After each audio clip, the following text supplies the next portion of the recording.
If you're a young person like I am, please ask your parents tonight. Ask them what it was like when they were growing up. Because you know, we have a new generation of Nigerians now who have no idea how things used to be. So they are easily impressed with bogus projects like this. There was a time that Naira, the Nigerian currency, had more value than the American dollars. It was 1 naira to $2. At that time, primary school, secondary school education, they were all free. Students were even given school uniforms and free textbooks. University students got scholarships. It wasn't hard for them to go to school. They served them food in the cafeteria. They would even make their beds for them before they come back from class. Youth corpers at that time, they rode public transportation for free. Buses for free, trains for free. They gave them reserve coach in the trains. By the time you graduate in any Nigerian school, you have a job waiting for you. In fact, the government will give you a car loan without interest. Oh, imagine that. So you can get a brand new car. Your company will be paying for the car every month with part of your salary. And it's not like ridiculous amounts that you won't be able to afford. Like an encouragement for you to work hard. Civil servants at that time, they earned enough to take care of their family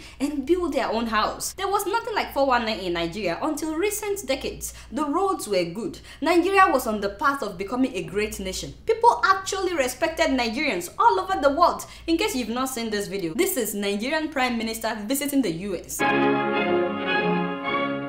July 25th, 1961. America is waiting for the arrival in Washington of the Prime Minister of the Federation of Nigeria, Alhaji Sir Abubakar Tafawa Balewa. A special meaning of liberty, of freedom from outside control, and we are determined that the flame of freedom, once alight, shall not go out again in our continent.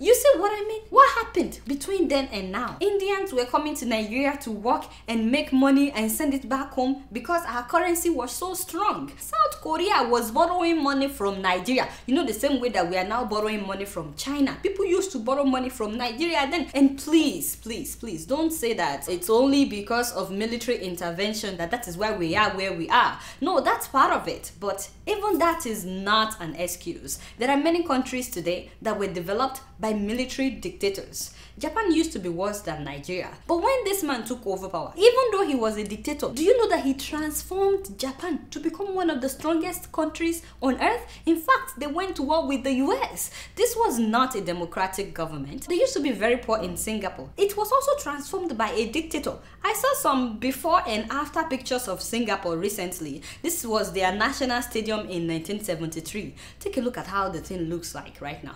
This is how their bus stations looked then, you know, and these are some of their buses in 1985. Today, this is how their public buses look like in Singapore. It's not like we don't have nice places in Nigeria too. We do. But I'm saying that the level where we are right now is not where we should be, and we need to stop celebrating mediocre projects. You know that South Korea used to borrow money from Nigeria. Guess who turned things around for them? Another dictator. Now they are the manufacturers of Kia. They manufacture Kia car from scratch. They also manufacture Hyundai, Samsung phones, Samsung tablets. What do we have to show that we've made in Nigeria? I'm not advocating for dictatorship. No, not at all. I'm saying that we need to stop making the excuse that Nigeria is not progressing because there was a time that we had military dictators in power. At least we've had democracy now for 15 years. If you will do something tangible for your people, 4 years is more than enough to prove yourself. They can revive so many things, change so many things. Within 6 months, a good ruler